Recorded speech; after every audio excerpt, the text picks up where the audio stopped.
on. Yeah. Good afternoon, everybody. How's the con for you so far?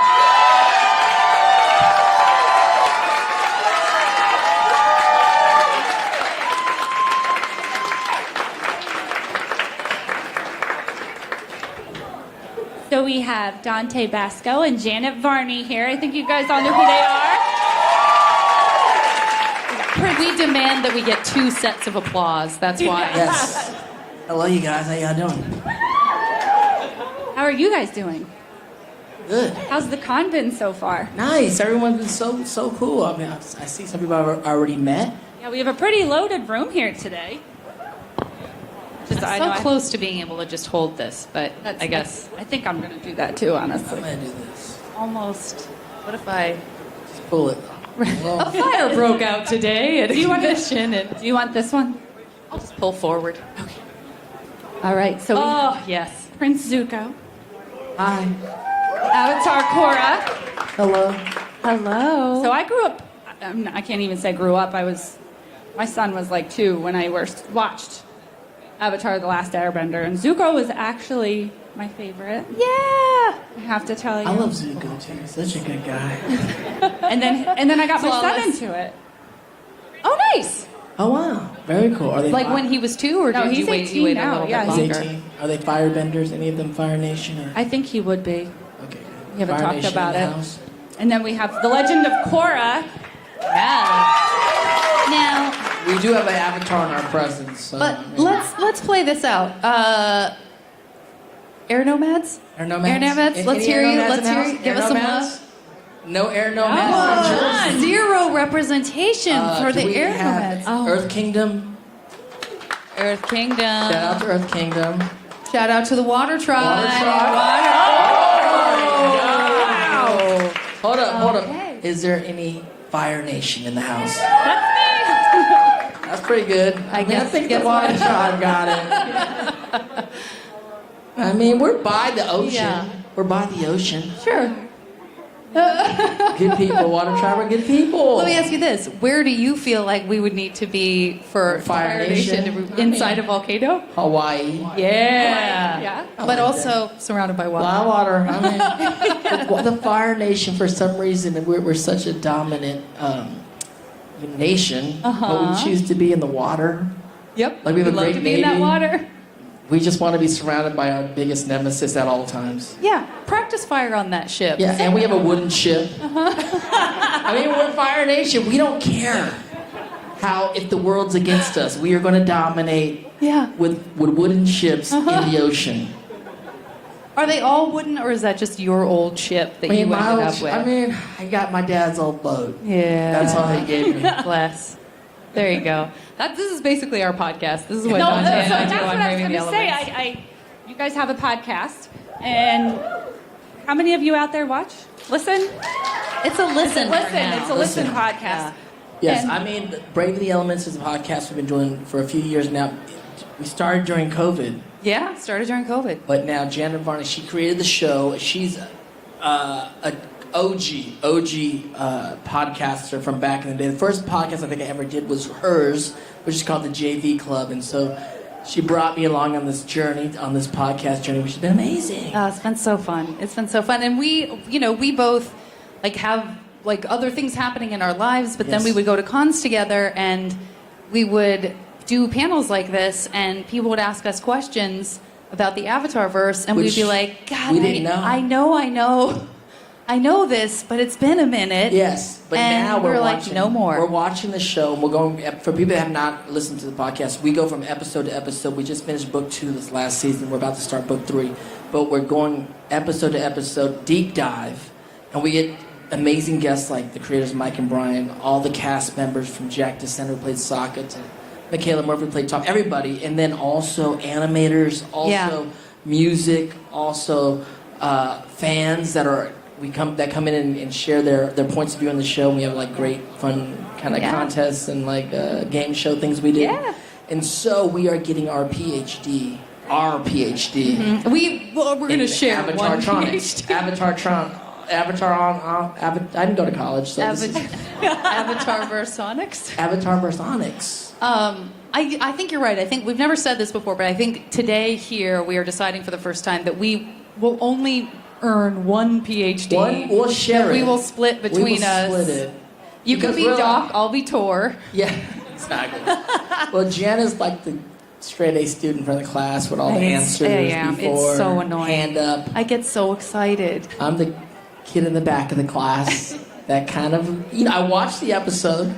You and say I have some that. points of view. I have a point No, of view. you do. You say that. You're always like, I don't know. What am I, Varney? What am I going to bring to this one? And then you just like drop some truth bombs about things in the episode that I didn't notice. And then I'm like, damn it, he's that good. There's a lot going He's just on. naturally that good. And then we get to talk to our dads. Talk to our two dads. dads, Mike and Brian, and they shoot down all of our ideas. That's because I've asked so many times. And was this inspired by the Was this- 1984 how about movie the- Tron? They don't ship Zutara. They told me that several times.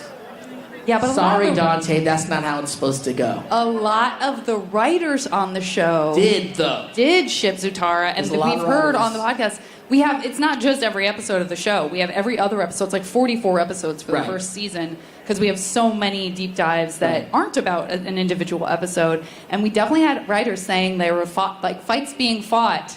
I see Janie here Went in the back and first forth. row. Went back and wearing her forth. Zutara shirt. Yeah. Yeah, she. No, you could Why'd ship they it. make it so good? So, Yeah. were you guys fans of the? So sorry. No. I mean, this is. I think they don't want to hear me talk. They We'll wanna We're hear just you talking. guys. We're just talking. No, Talk. were you fans of the show before?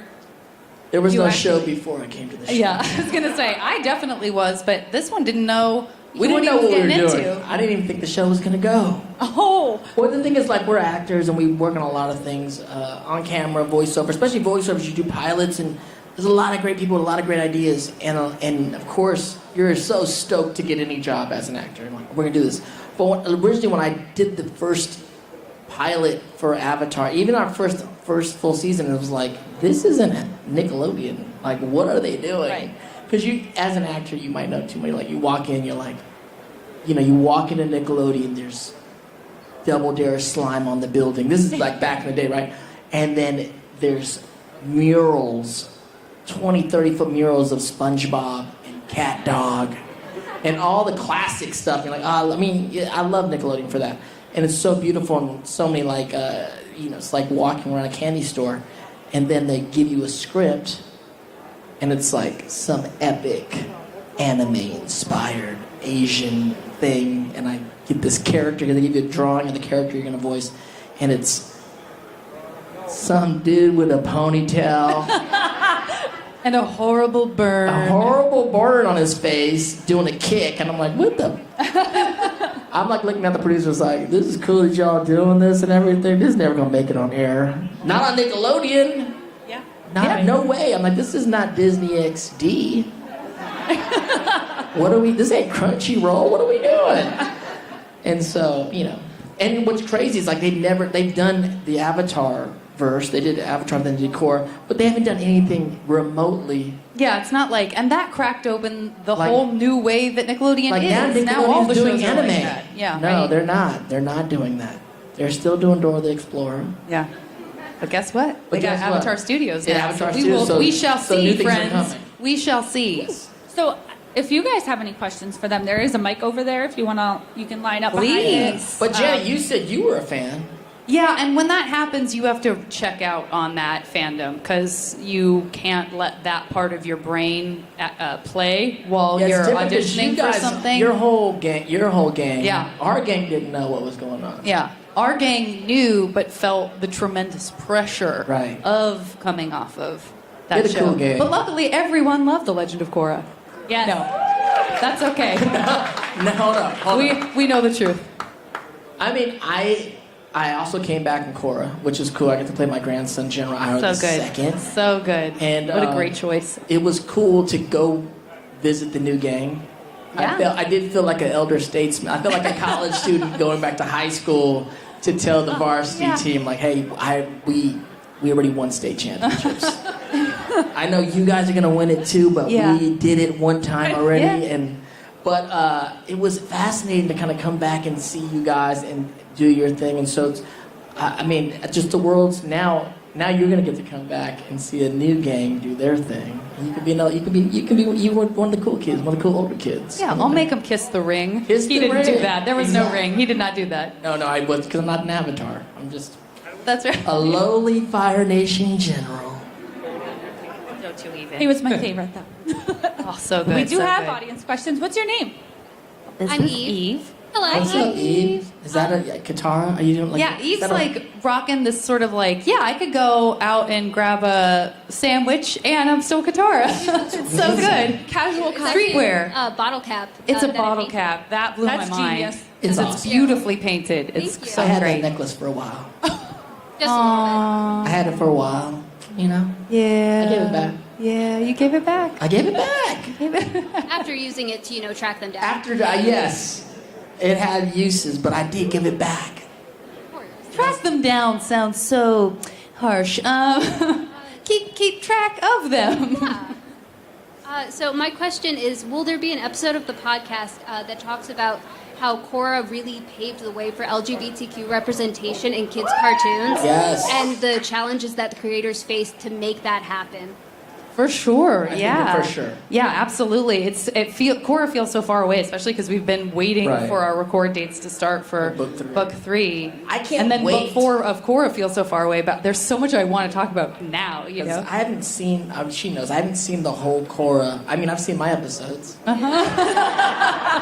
but I haven't like experienced it from top to bottom, and I'm holding it, waiting it for us to go Yeah. through on the podcast. Yeah, for sure. But yeah, we'll definitely, no doubt about it. I mean, there are people I definitely have my eye on that I'm like, we got to get, a certain someone who, maybe brought back a certain show that now is very Etradora-ish. Like, people who have openly said, or like Owl House folks, like Yeah. people who have openly said, this opened the door for me to feel like I could, make my show this way. Then I'm like, we got to get those people in to talk about it. Such a big deal. I Such remember a big watching it at on the day and with my friends, and we were like, "Oh my God, they did that! They did that!" And but also how today, when you go back and watch it, some people will say things like, "Oh, that's not that." They wish they did more, and I'm like, "No, you Yeah. need to understand.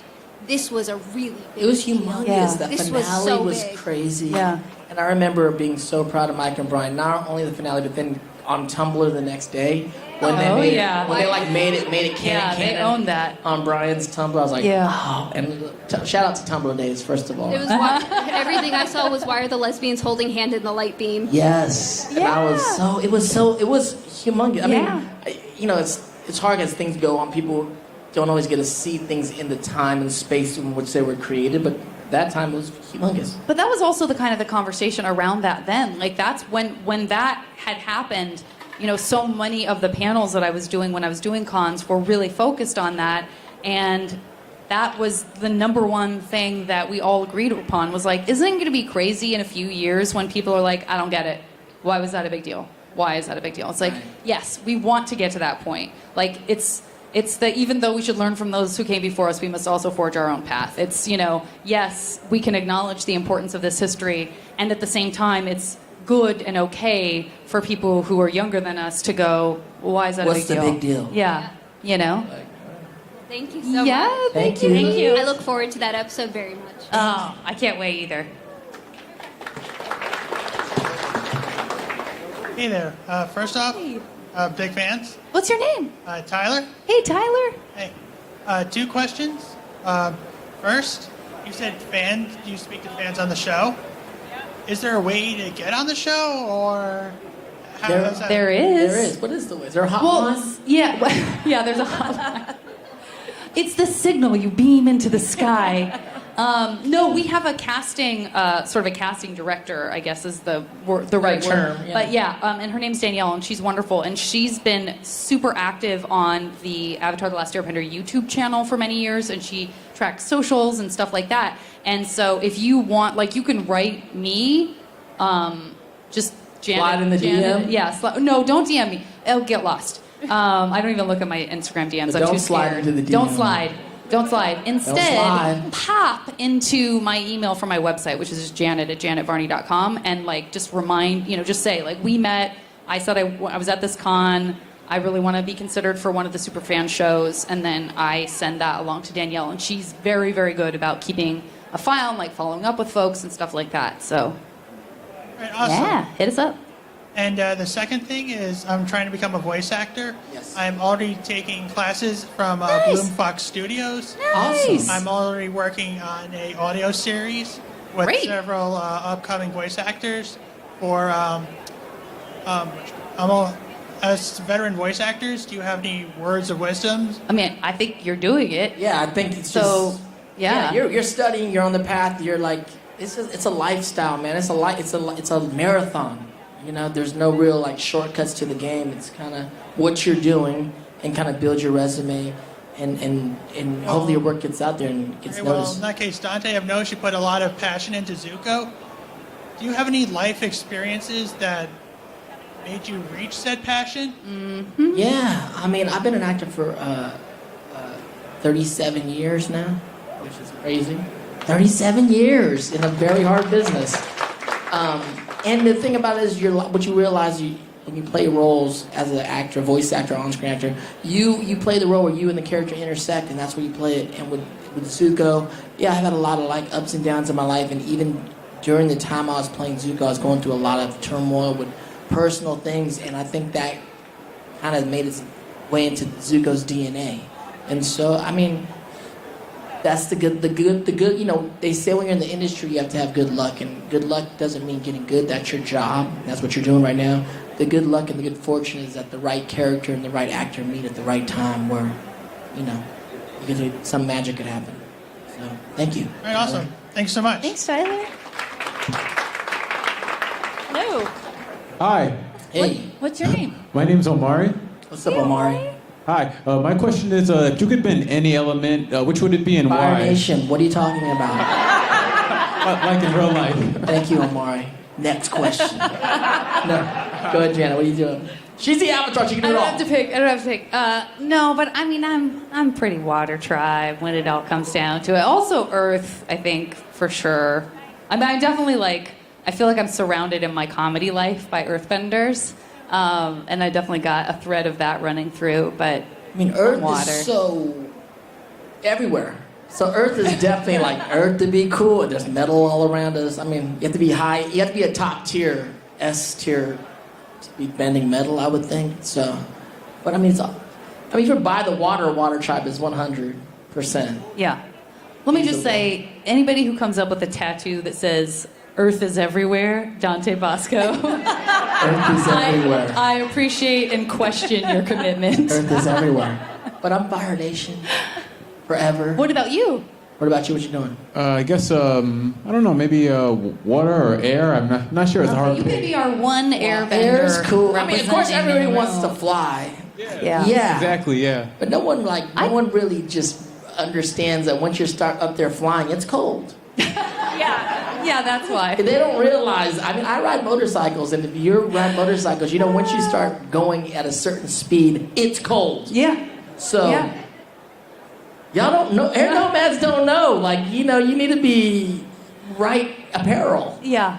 Right apparel. Nice to have an air bison. It's nice to have a little sky Yeah. bison that you can snuggle and sure, up to. you can get there pretty fast, but I'm sure Appa was tired.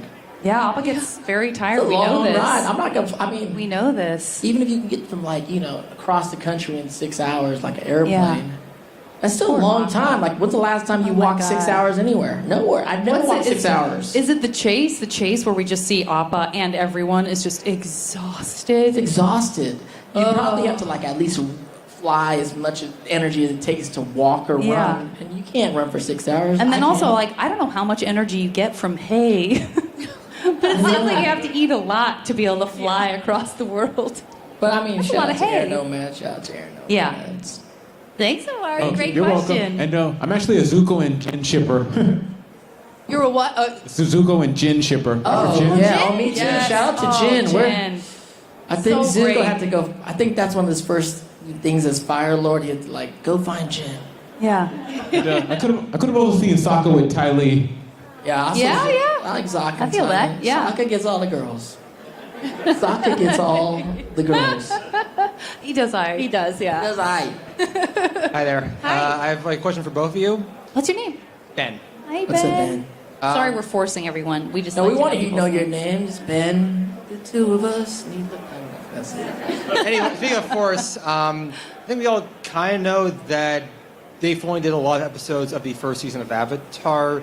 Dante, do you know if Mike and Brian kept in touch with Dave after he moved to Star Wars and then Korra took off? Because I don't know, like, to what extent Dave went back to Avatar after his. But Filoni? Yeah. Yeah. They definitely stay in touch. Like, we They- wanted him for the podcast real bad, and he wanted to do it, but his Star Wars schedule is insane. Maybe we'll catch him. Maybe we'll catch up. But we're never giving up. We're going to ask him every I season, know, like, multiple Filoni, times. what are you doing? Yeah. So, Filoni, he's a cool dude. Like, he worked, obviously, on the early stuff with Avatar. I ended up working with him again when I did Rebels, where I played Jaikel. And, of course, we had, like, we took pictures and sent it to the Avatar guys, just because. And then you did the Galaxy Adventure voiceovers too, right? Which one? Galaxy Adventure? I do, yeah. I host the Galaxy Adventure stuff, and so I'm around Filoni. And Filoni, he's still part of the Avatar family. I mean, he's the keeper of the lore of Star Wars. That's a big job. Yep. But yeah, he goes back. I think he's multifaceted, multi-fandom kind of guy. Meanwhile, I just finished the latest Spidey, Across the Spideyverse, and I knew Love that that I was movie. going to see Joaquin's name at the end, and I still, Is it? shouted. He directed it. Yeah, Oh, he wow. co-directed it. Oh, wow. And I lost my mind. Even though I knew it was coming, I was still like, yeah! Amazing. And I guess, Sorry, everyone. no worries, it's insulated. Yeah. And for Janet, back in Korra season 3, it mentioned that the Red Lotus tried to kidnap Korra when she was younger. Did Mike and Brian ever go for you a story of what would time might be like if that actually worked and she was Zahir's adopted daughter? That's a great question. I'd be very excited to, speaking of multiverses. Multiverse, yeah, I would multiverse. love to see that play out. Yeah, 'cause Because I feel like there's a version of Korra that's Kuvira, too. You know what I mean? Like, Yeah. there's sort of these... The DNA of how you become who you are, you know, there's just ways that all of that maps I out. feel That like Korra could have went to the dark side. I mean, Yeah. Definitely. yeah. More so than Aang. I thought you were going to say more so than Zuko, and I was going to be like, oh, hold up. Zuko, I know Uncle Iroh. You need Uncle Iroh. Yeah. But Korra definitely could lean to the dark side if she. Yeah. You know? She went through a lot. She went through some stuff. She went through a lot. No, that's a great idea, Ben. Write it. No, thing is, I read a fan fiction that did it better than I ever could, so it's like, I just want to see if you knew anything about it. No, I haven't read that fan fiction, but I'm super curious because that's such a great side story. All right. I love it. Thank you so much. Thank you.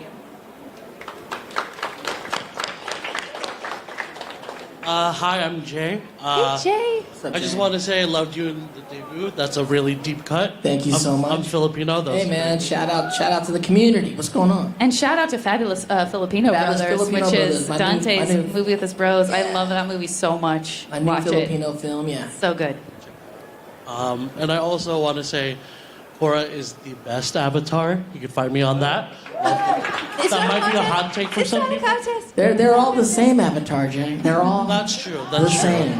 That is very true. But you relate to Korra's journey, or you appreciate it Yeah. because Yes. it was, yeah. My question is, with your respective series, is there something that in the show that you wish was taken away or changed, or is there something you wish they did with your character or a different character? I mean, we've already established that I'm the straight A student that can say no ill about our two dads. So Yeah. I've always sort of leaned into the trust of like really feeling like, because when you spend time around them, and if you listen to the podcast, like they just have such a specific vision, Right. and they have the receipts. You know what I mean? Like they can back up every single choice. And as you're listening, you're like, yep, no, that's fair enough. Like that's, you know. So I'm trying to think, like, I'm such a goody two-shoes that I'm like, is there anything they said they would do differently? Yeah, I That think they'd be sometimes all as agree. actors too, like always, like your job as an actor is it not necessarily to question anything. It's really to just make work what is ever there. Like that's always our Yeah. job. Sometimes new actors are trying to change things. Like, hold on, maybe I don't like. I don't think my Like you go back to character would- Shakespeare and be like, hold on, what if he didn't kill? Yeah. Like there's no Hear me out. discussion with Hear the me out. classics. It's just you take Yeah. the text and your job is to make this work. Yeah. Your job is not to kind of change it. Yeah. You know what I'm saying? Yeah, totally. But that being said, we did learn from, no, that's how we, and many of you know this from reading Brian's Tumblr and stuff like that, or like listening to the commentary, but knowing that there was not really going to be a Zuko, right? That it was just going to kind of be the Fire Lord and these kids fighting the Fire Lord, and that in the process of beginning the show, that it came to be that he was going to be, there was going to be a teenage boy antagonist that would be, it's like you think about that and you're like, oh man, or if Toph had been a dude, Or Toph had been a like dude, some of that stuff that did need the entire team to come to be what it is now. I am so glad that, that those decisions were made early on. But that being said, the things that I would want to see, people are like, what would you want to see? And I want to see, I always go, man, I want to see young Uncle Iroh. Yeah. Yes. I want like a Dragon of the West show. Because the thing is, That's going to be a tough watch in some ways, maybe. It's a tough watch, yeah, because I think he becomes so sageful and becomes someone we all love, but I think the pendulum swings. For him to get here, obviously he was the Dragon of the West in the darkest time of the Fire Nation, and he had to do some things that he had to wrestle with to get here, and I would like to see that. And then he's also, you see my uncle with his shirt off, that guy. That guy gets some work done. So young Uncle Iroh had to put in the reps. I'd like to see him get down in his youth. Yeah. What about you? Oh, I don't know. I just think the show's perfect. I just wanted to know if like. Okay, good. So other you, ideas. Or, You threw something at us that even you could, Bring it to the To Avatar see verse. Azula as Fire Lord a little Whoa, longer. whoa, whoa. Thank you so much. Thanks, Jake.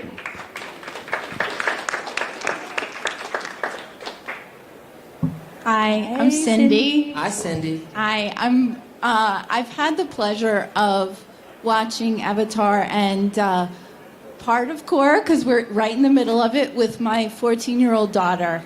And I'm really struck by how much both of those shows are about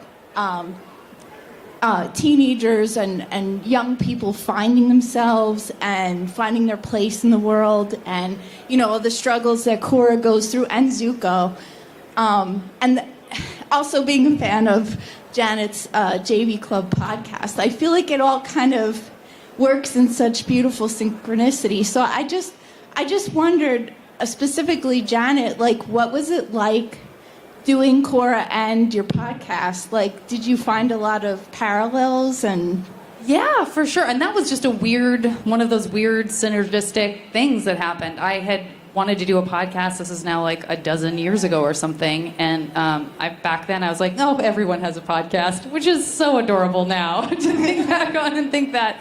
But I've been doing this podcast forever. I interview famous people about their teenage years. And we talk about other stuff too, but I've had a ton of people from both the Avatar shows, and I highly recommend you seek those episodes out because they are gems. There's definitely one with my man, and it's great. It's a great conversation. Yeah. But yeah, so I'm really, and then Korra, and then and then I auditioned for Korra in there. She was a teenager. And I just have a lot of sympathy for that period of time, and I feel super close to it still. And I feel closer to being a teenager than I do to my 20s. Like, I don't know why that's true, but maybe it's because of all the feelings that you're having as you're figuring out who you are, and like being stuck in environments that you don't feel as free from escaping if you want to, like you can when you're a little bit older. But I just love talking about that, and I love hearing from people that age now, and like I just love it. Also, I'm a kid actor. I mean, I'm a grown-up kid actor. But Yeah. The kid actors have a fraternity that we grew up.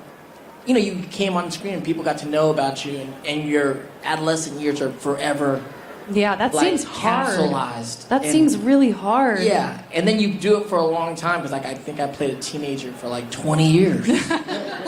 And so there's a big part of the world that are very attached to my adolescence. Sure. And it's always a fascinating concept because you're like, I'm old as hell now. But they're like, I don't know. You still just look like Rufio to me. I'm Right? from Neverland. That's all There's a lot that. of pixie dust. A lot of pixie dust. You put a little on me, red in keep your me hair. young. Get some skate gloves on you. But it's such a fascinating time in life that people it just kind of molds a lot of what happens in the future. It's like the seeds are right there. Absolutely. And so it's fascinating. I think that's why I love your JV Club podcast also. And it's just a way of getting to know people, like, people like that you think of as being super together and like, oh, they're so famous. How could they have ever? And then you hear like, I'll never forget when Alison Brie said, and then I peed my pants in front of everyone at the gymnastics competition as a teenager. I was like, oh my God.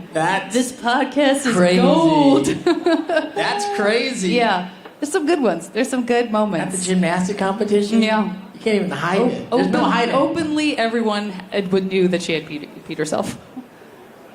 I love it. Own it. We own it. We own those vulnerabilities. That's what makes us connect. Can we shoot that? Yeah.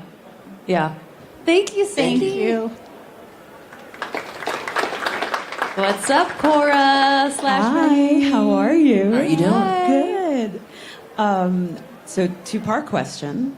As someone who's on their voiceover journey, what is something that you would go back and tell yourself when you were first starting out? By the way, I just want to quickly say, and I hope you don't mind that I'm going to out you on this, but this is somebody who hated the sound of their own voice. How beautiful is that voice? We're just so hard on ourselves. It's such a beautiful. I want to listen to that voice. That's butter. It's nice. Okay, sorry. I don't even remember the question. All I was thinking about was how beautiful your voice was. So that is going to be a problem. You're going to have to say everything twice in life because everyone's just going to be thinking, "What a beautiful voice." Thank you so much. What did you say? You start. It's always still now. It's like when you're acting, it's always trying to get back into like a real moment, like get to a place, because we can all act, we have a lot of technique and we do a lot of things, but then sometimes you're just trying to get and serve, you're trying to serve the material in the best way you can.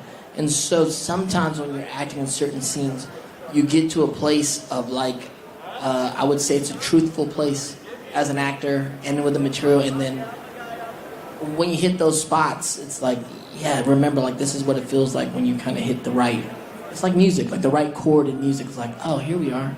And then you want to work from there. The sweet spot. The sweet spot, right. And so always remind yourself, even though you're working, you're trying to just do what you're doing. But just be aware that there is a place to get to in there, and remember what that feels like in your body, because when it comes back, it's just a good anchor point.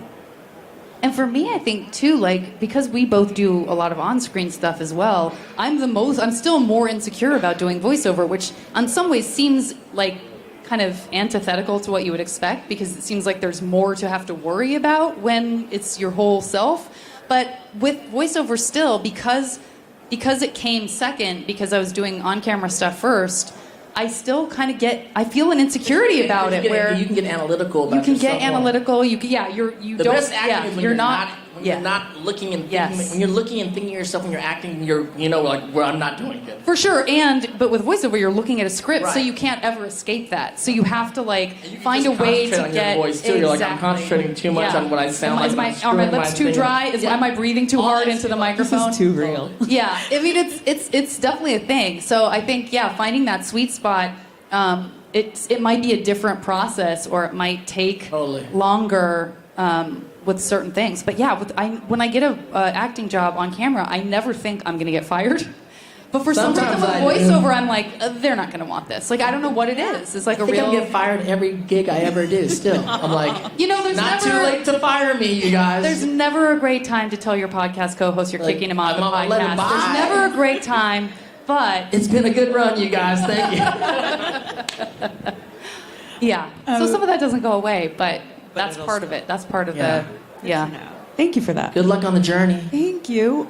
Second part is just, what was your favorite memory of recording? Like, what's your favorite moment? Man. What can you think of? Oh, many. There's no one. Over years, because it takes place over years. Sure. And so you're like, what were you doing? I mean, there's. It's always for me. It's always connected to the people I got to work with that day. Sure. It's like meeting Mark Hamill for the first time is phenomenal, because he's Luke Skywalker, and so you're just like, the fanboy comes out. Yeah. Not literally inside. Yeah.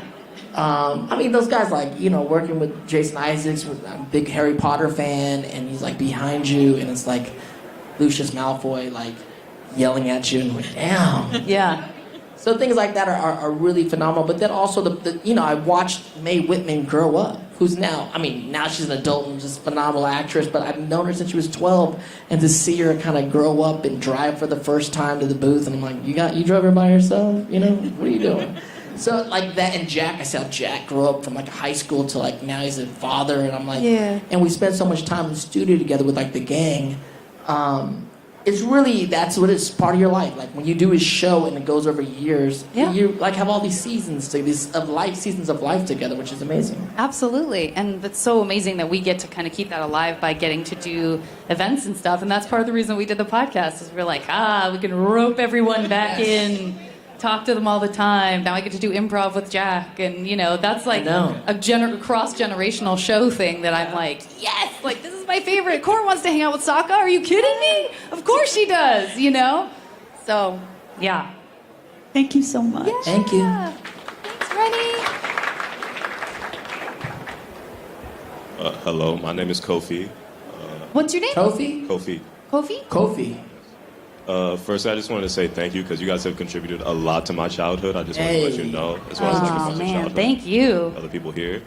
This is more of a question for Dante because Yeah. I've also seen you in Blood and Bone. Yes, sir. As well as Avatar: The Last Airbender. Yes. Playing Zuko. So I wanted to ask you, like, what was like the big difference between acting in like both of those roles? Because I know like voice acting is very different from like on-camera acting, but did you approach the roles like the same or with different mentality? Well, for me, it's like, I started like Janet too. We started on screen, and so the voice acting kind of came later. But if you watch like Jake Long, the American Drag, other things I do voiceover, it's pretty much still my same voice. So I'm maybe the worst voice actor in the world. Or the best. Or the best. Change a thing. Or the best. We don't know. But for me, it's the same process I do on camera or on microphone. I'm really just doing, I'm just acting. It's the same thing that you learn acting class as far as character work and the things you're doing and tapping into certain parts of your life and where that character where you intersect. Troubled teen that's gone through some stuff and that definitely Zuko. I've been through all that and still I always play that. And I've got to play the redeemable kind of kid for so long, and I hope that's in me. I hope it's in all. I think that's why he's so popular. I think that's in a little bit in all of us. But with like Pinball in Blood and Bone, if you haven't seen Blood and Bone, it's this movie Michael Jai White, and it's just like this really amazing martial arts film, like a bare knuckle kind of combat film, where all these martial artists were doing films that are kind of a reaction to all the Hong Kong wire work, which is really beautiful and spectacular. But these are like kind of like American fighters doing it with no wire work, just showing actually how fast and how amazing of martial artists they are in real life, and it's all about kind of like bare knuckle brawls in like the alleys and stuff like that. And I played the manager of one of the guys named Pinball, but he's hella ghetto. My guy is. It was funny. He was hilarious. My dude is, and they got me going. Like they wrote me saying some crazy stuff. I'll probably get canceled for saying these days. But I'm also grew up in the neighborhood. Like when they offered me, they gave like, can Dante do this? And I was like, hold up, Dante grew up like right outside of Compton. Like there's another town called Paramount. That's where I grew up. And I grew up in Black and Latino neighborhoods. And there's a version of me that's me. Like that's where I'm from. Those are the people I grew up with. These like I'm from the hood. Like and so when I got to play that character, people are like, oh, I didn't know this dude could like really go there. And I was like, it's not even going there. That's like not going. It's going back to where I'm from. It's not even going anywhere else. It's like going home. So it's fun to that I get to do all different kind of flavors on screen and kind of bring different worlds that I've been a part of my whole life. Or I'm playing like a Filipino community, bringing my family in that part of my life. And just with pinballs, like just the neighborhood that I grew up in and the people I grew up, like the homies I grew up with, like trying to represent that for a little bit is really wonderful to me also, and fun. Thank you. Thank you. Great question. What's up, Kylie?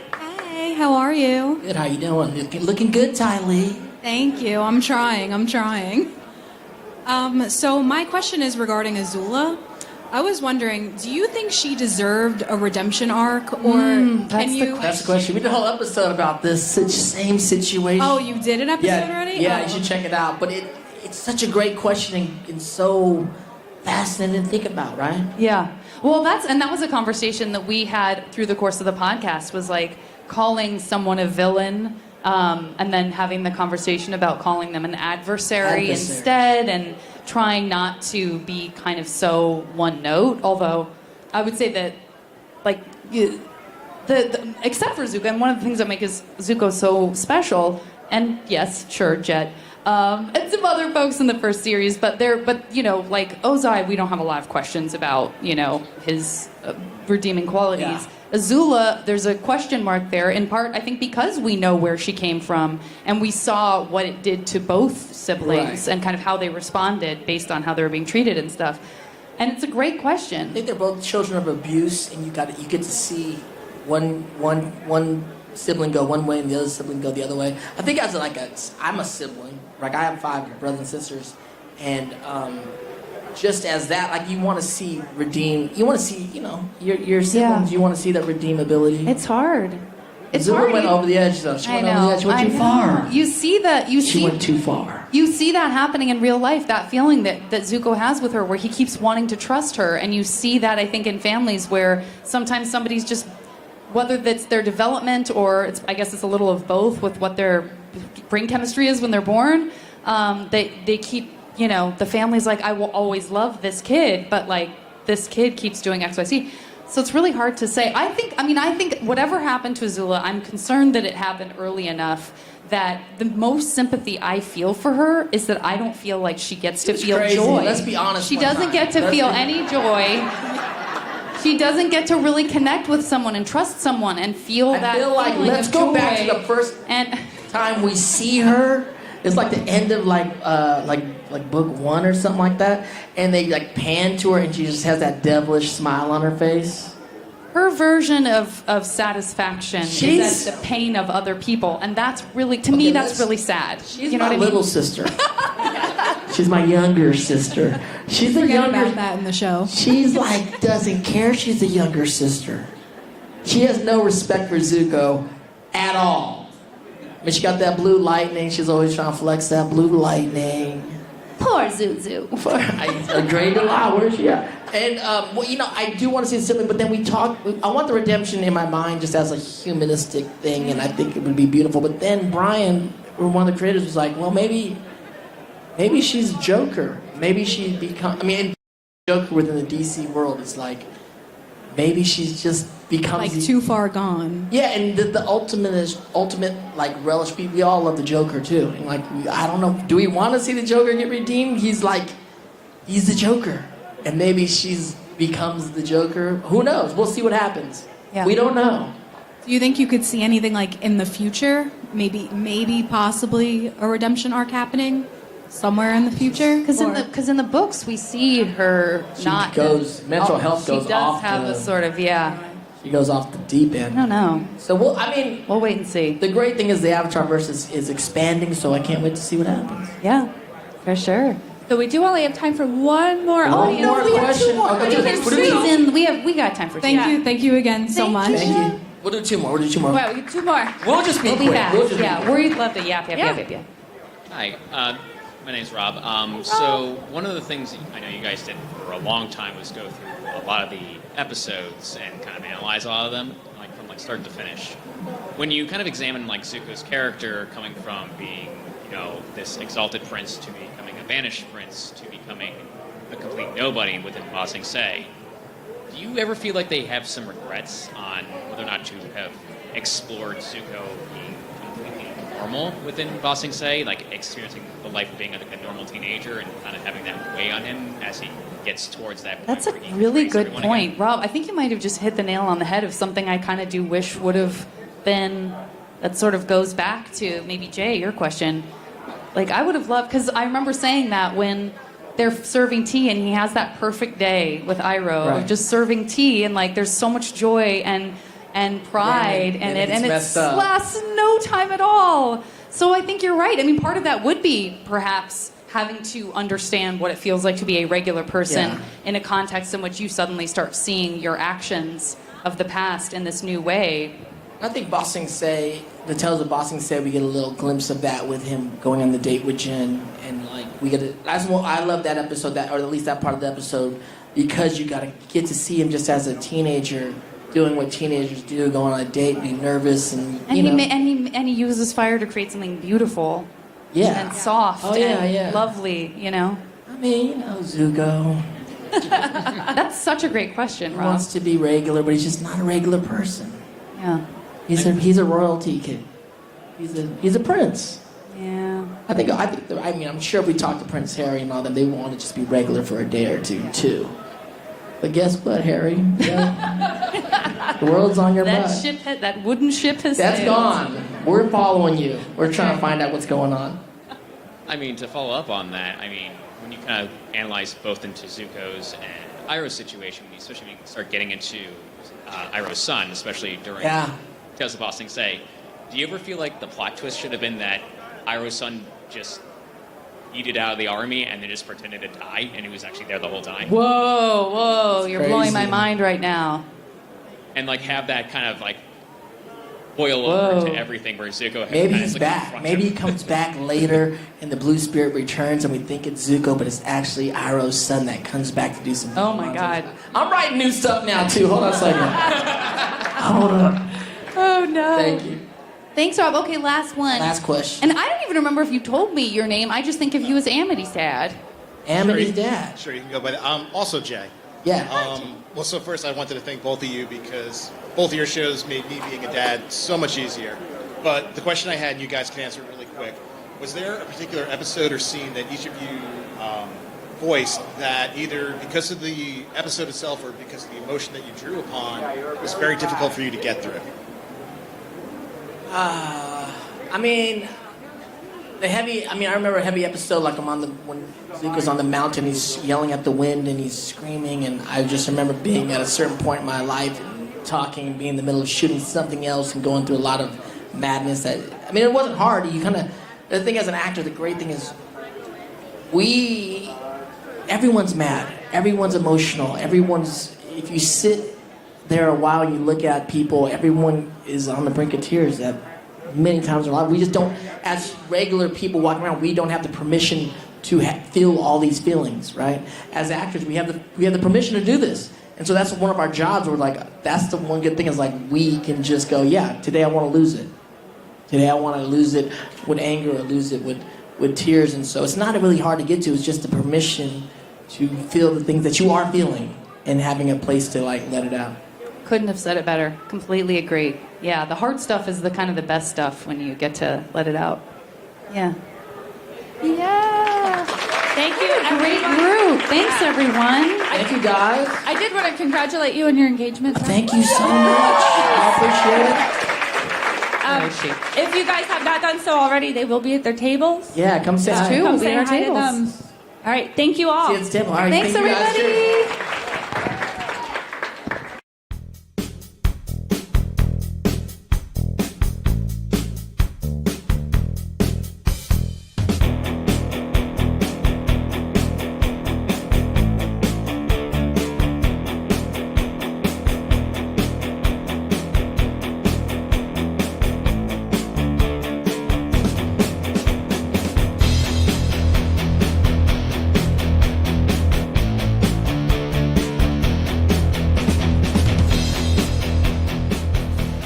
You have been watching The Angry Geek Show on Pod TV.